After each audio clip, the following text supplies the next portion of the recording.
আজকে ভিন্নর সাথে chicken curry একটা রেসিপি শেয়ার করবো। আশা করি আপনাদের ভালো লাগবে। অনুরোধ থাকবে ভিডিওটা ভালো লাগলে অবশ্যই শেয়ার করে দিবেন, পেজটা ফলো করে দিবেন, লাইক করবেন এবং কমেন্ট করবেন।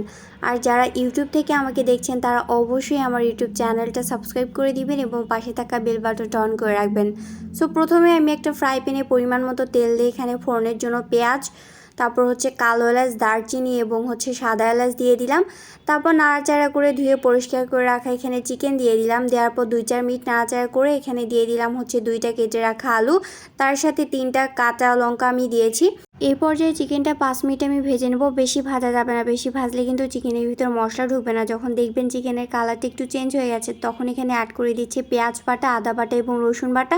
তার সাথে দিয়েছি 2 টেবিল চামচ হচ্ছে শুকনো লঙ্কা বাটা। এই পর্যায়ে অ্যাড করে দিচ্ছি ধনের গুঁড়া, জিরার গুঁড়া, গরম মশলার গুঁড়া, হলুদের গুঁড়া এবং পরিমাণ মতো লবণ। তারপর 1/3 কাপ টক দই এখানে ফেটে রাখছিলাম সেটা দিয়ে দিলাম।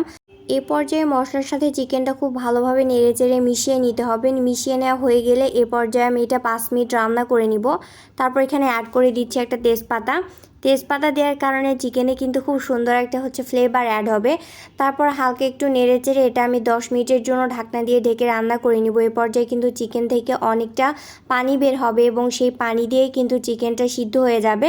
সো তারপর দেখতে পাচ্ছেন ঢাকনা দেওয়ার পর কিন্তু ঢাকনা উল্টে পাল্টে আমি মাঝখানে আরও অনেকবার নেড়েচেড়ে দিয়েছিলাম। লাস্টে আমার চিকেনের কালারটা আপনারা দেখেন টোটালি কিন্তু চেঞ্জ হয়ে গেছে এবং এটা কিন্তু অনেকটা আমি ভুনে নিয়েছি। সো এই পর্যায়ে নেড়েচেড়ে এখানে আমি অ্যাড করে দিলাম হচ্ছে 1 কাপ গুঁড়া দুধ। এটা আমি পানি দিয়ে গুলে রাখছিলাম সেটা দিয়ে দিলাম। চিকেনটাতে এক্সট্রা কোনো পানি আমি ইউজ করিনি, কারণ চিকেন থেকে অলরেডি পানি বের হয়েছিল এবং সেইটা দিয়েই কিন্তু চিকেনটা সিদ্ধ হয়ে গেছে। এই পর্যায়ে চুলার আঁচটা মিডিয়াম লোতে রাখতে হবে, খুব বেশি বাড়িয়ে দেওয়া যাবে না। লাস্টে এখানে অ্যাড করে দিচ্ছি পেঁয়াজ বেরেস্তা, যেটা আমি আগে করে রেখেছিলাম। সেই পেঁয়াজ বেরেস্তাটা দিয়ে দিচ্ছি। দেওয়ার পর এটা ঢাকনা দিয়ে ঢেকে আমি আরও 10 মিনিট রান্না করে নিব।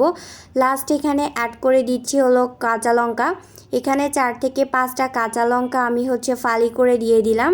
কাঁচা লঙ্কা দেওয়ার কারণে চিকেনে খুব সুন্দর একটা ফ্লেভার অ্যাড হবে এবং যে পর্যায়ে দেখবেন যে এই ঝোলটা একদম গ্রেভিতে পরিণত হয়েছে সেই পর্যায়ে চিকেনটা নামিয়ে নিতে হবে। সো লাস্টে আমার চিকেনের কালারটা দেখতে পাচ্ছেন, এটা দেখতে যতটা লোভনীয় হয়েছে খেতেও ঠিক ততটাই মজা। যারা গন্ধের কারণে চিকেন খেতে পারে না তারা এই রেসিপি ফলো করে চিকেন রান্না করতে পারেন। আবারও দেখা হবে নতুন কোনো রেসিপিতে। ভিডিও ভালো লাগলে অবশ্যই লাইক কমেন্ট করবেন। আল্লাহ হাফেজ।